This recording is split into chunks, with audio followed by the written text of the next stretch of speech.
Let's bring in a basketball commentator. We've got Rotimi Akindele. Thank you so much, Rotimi, for joining me on the show. I'm so excited to talk about basketball at this time. You're welcome to In the Game.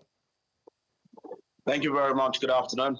Hello, good afternoon to you. It's been 127 days since the confetti fell at that TD Garden floor at the Boston Celtics. They celebrated that 2024 NBA championship, the ring. Oh, Rotimi, I think I need that ring. One of it can change my life, you know. How do you evaluate the performance on the opening night with that record created by the Celtics, maintaining their three-point shooting performance throughout the season? I'm hoping that they can keep this momentum going. How do you evaluate the opening night games? Well, it was a good opening night for the Celtics. Remember from preseason and from the talks we've been hearing about how they wanted to approach the season. They're looking to do a repeat of what they did last season. Don't forget, 2 seasons ago, they were close. They lost in the final. And then last season, they came back and then won. So this time around, they kept the core of their team.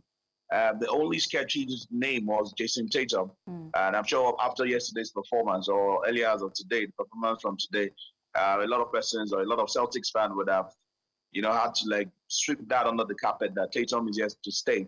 And that also boosts their chances of, repeating the feats they achieved last season. It was a good opening night. The banner ceremony was solid for the Celtics. And then the ring, like you said, if you want to get the ring, maybe you should make your way down to the US. And I don't want to say what's coming to my head because some person might get upset somewhere, but it's fine. But I mean, it's solid. This guy is they're very big, expensive stuff. There's a lot of things to play for, apart from the monies, the salaries. I mean, this kind of rings as well. It gives you some form of value, as it were. So there's a whole lot of things to look out for. And don't forget, all the rings are customized.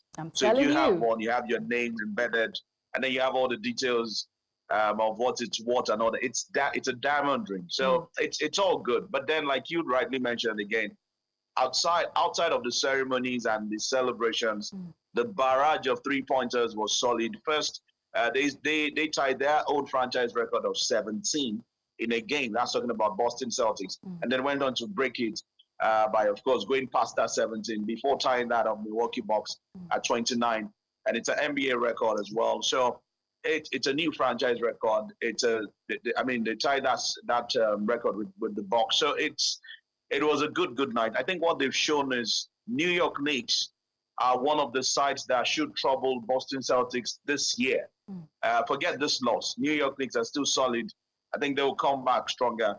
They will be in the question or in trying to find answers at the end of the season, especially before we hit the postseason playoffs and all. But Celtics have just proven to us that last year's win was no fluke and that they're ready to do it again. So it was just a good night for every Celtics fan across the globe.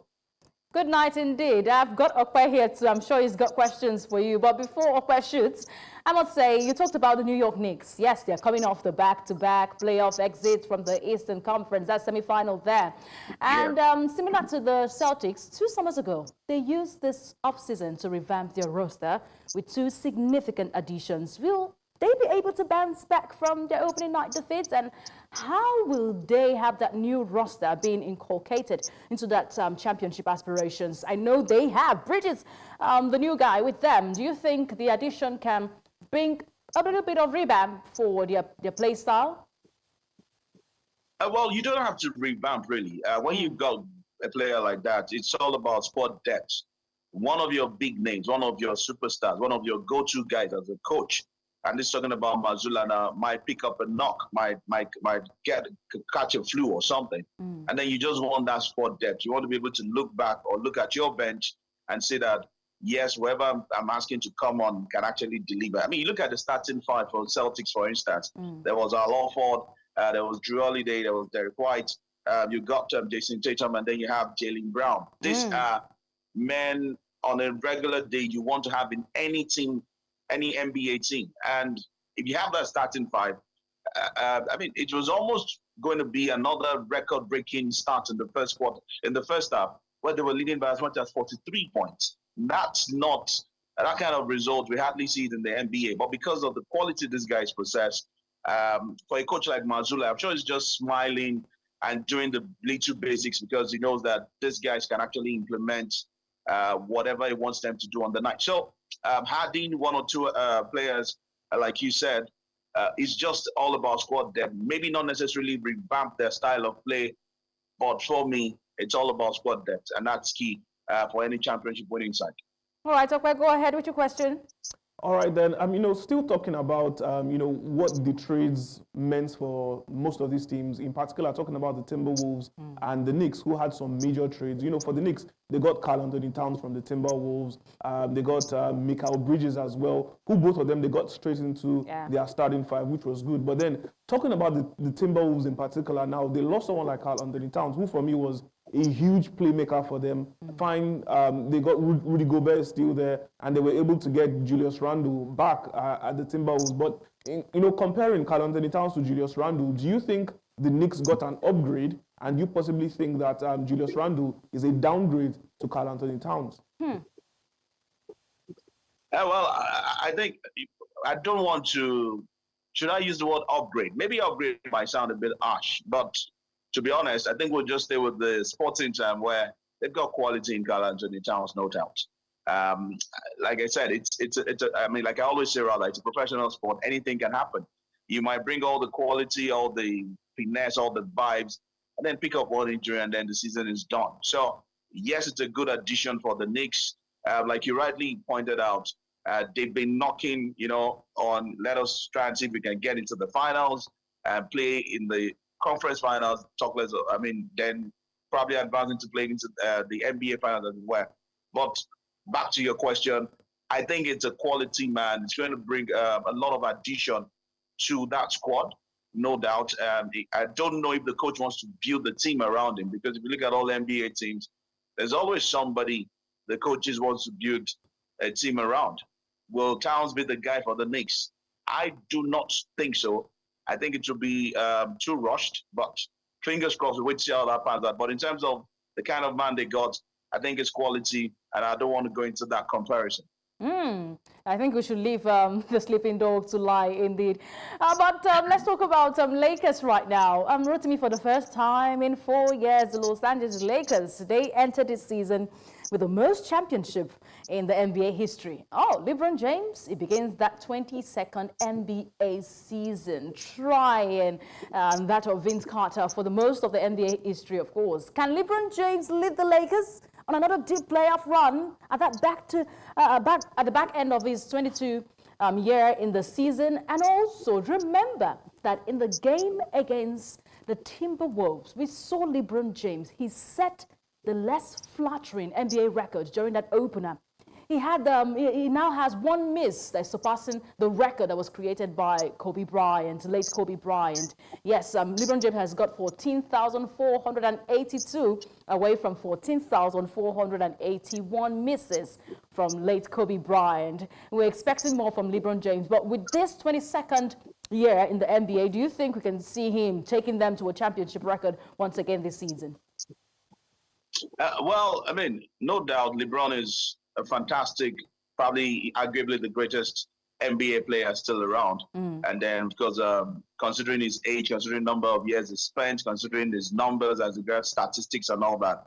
But then one key thing is I do not think LeBron will single-handedly give and the ring over to the Lakers. Interestingly, or fortunately for them, in something they've struggled with for about 2-3 seasons, they now seem to have some interesting players or interesting bunch around the LeBron. So LeBron being the name, being the big man, but there was also Anthony Davis, who was actually the star man or man of the moment, for the Lakers last night in that particular win over the Wolves. So LeBron, no doubt, his contribution, his leadership, his presence is a big booster.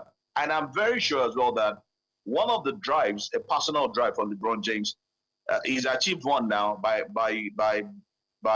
being the first father, to have his son play on the same court. Yes, that was a historic one indeed. That's like enough ginger. If you say it's local parlance, that's enough ginger for him is ticks that box. Another box he wants to tick is to win the ring with the Lakers. And it would be fantastic as well if you have a father-son winning the NBA title. But LeBron can't do it alone. 22 years in the NBA. Luckily for the Lakers, they've got players that are ready to step up to that level of LeBron to make this a reality. And that's why I mentioned Anthony Davis earlier. There's also a whole lot of other players in there that are trying to step up. But it's going to be a tough one. Is this something they can go on to win at the end of the season? It is doable. It is possible. But I do not think they will win the title come the end of the season. Wow, that's a straightforward one. Okay, go ahead, please. All right, Rotimi, earlier you said that the Celtics did something fantastic last season, and they are preparing very well to try and be champions this season. But then we've got some teams who will be knocking on the door. We know the Lakers definitely will be in that conversation, the Golden State Warriors. The Minnesota Timberwolves last season were very, very close with Anthony Edwards leading them well. But then, just like I said earlier, they did lose someone who I feel is very important, talking about Karl Anthony Towns. But then speaking about the Lakers in particular, with J.J. Redick being LeBron's friend, him being the coach now, and then, obviously the factor that Bronny is in there now, do you think it's possible? Do we expect to see the Lakers at least in the finals?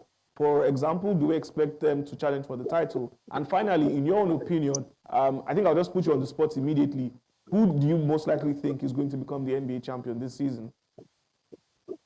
NBA champion. Okay, I'll come back to answer that. But then, if you ask me, there are loads of contenders. But then, again, interestingly, I do not think the Lakers will be in there. Maybe they're going to get into the playoffs, probably between 5 and 6 on the log, or fall into the play-in. That is my prediction, because I feel they've got this young OKC that will, like I said, in local balance, they will worry, And we saw the signs last season. OKC is in there. Don't forget, you've got the Mavericks, you've got the Denver Nuggets. These are teams you probably want to pick ahead of teams like Lakers, team like San Antonio Spurs, even the fact that they got a Victor Wembanyama. Teams like even GSW are not in the mix when it comes to talking about the teams that are making it to the conference finals in the East. Same thing with Miami Heat as well. Were struggling. So you got all of these guys, or all of these teams rather, but you can't take out the known names. So to answer your questions as concerning the Lakers, I do not think they will make it to the conference finals. If they make it to the postseason, maybe 5-6, or they go via the plains. That's my prediction. And if you ask me, who's going to win the title this year, the ring, come the end of the season, I think it's going to be a very tough one, to be honest. The defending champions are still in there. The first team that jumps for you, or that jumps at you rather, is the Celtics. But then again, you still got Nikola Jokic somewhere in that corner. You've got Luka Doncic as well, who are trying to knock. So I think to play safe, can I mention 2 teams that will likely win? Yeah, Go ahead, just one. Why not? Yeah. So I think Celtics number 1 favorites to win. And then, if we permits me, one of Nuggets or Mavericks. One of Nuggets or Mavericks. You're not picking one there. We have 3 teams in your prediction. So give us 2 teams. But I picked Celtics, right? I'll come back. I'll answer you guys later. But I'll tell you the other ones, or the other likely candidate to win the title. But Celtics are my top favorite for now. All right, let's hope that these predictions come to fruition, because we'll come for you. Thank you so much, Rotimi Akindele. You come for me. I will come for you. No problem. Thank you guys for having me. It's great to have you. This conversation, interesting one indeed. Have a lovely day. Thank you.